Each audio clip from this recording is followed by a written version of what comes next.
took 2 weeks to record the majority of the album, which is really insane to think about that. It's really weird. And probably viewers will be like, 2 weeks? Oh, it's going to suck then. Like, because it's such a short time.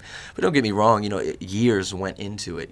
There's concepts and things that, that were around long before even signing a Def Jam. That's why it's always funny when fans will be like, "Oh, like don't change," or "Your music's different since you signed to Def Jam," or whatever. But meanwhile, the songs you're hearing could be 2 years old and you don't even realize that, or the concepts. So yeah, 2 weeks, man. It's weird. So, but you had the beats and you're writing to them before that? No.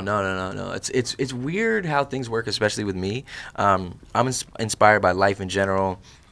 Even this conversation is something that'll probably be an album too, up at MTV, but so I write things as they go along. Sometimes they have beats, sometimes they don't. Sometimes they have full beats, and then the title track to the album was recorded probably 4 or 5 different times on different production, and then it ended up that I made the beat that it found its home on. So it's just crazy how things work. No Idea executive produced the album, and it's funny because a lot of people will be like, "Well, what does that mean?" To them, they think like he's gonna have every beat and every this and every that, and it wasn't that. It can just be, the fact like that. Me and him had these incredible conversations are what helped me shape the album, having me have a different mentality rather than opposed to a mixtape, but still keeping the authenticity of who I was and who I am in those mixtapes, bringing that over into an album, and we could have a 3-hour conversation about one line on my album and how it was great or how it could be better or how this or how that. So it wasn't necessarily like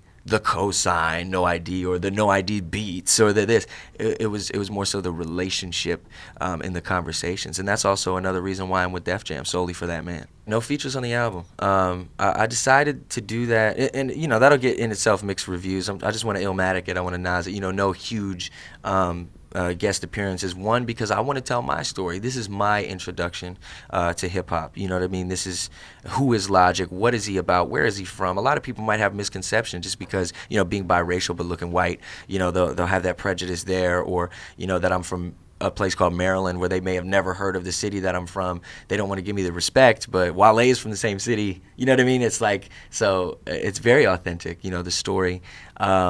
And I just didn't want somebody else on my story telling their own story as well. I just wanted this to be me to the fullest and show that I have what it takes to, stand up on 2 legs on my own. But with that being said, it's a very raw album as well. It's very hip hop.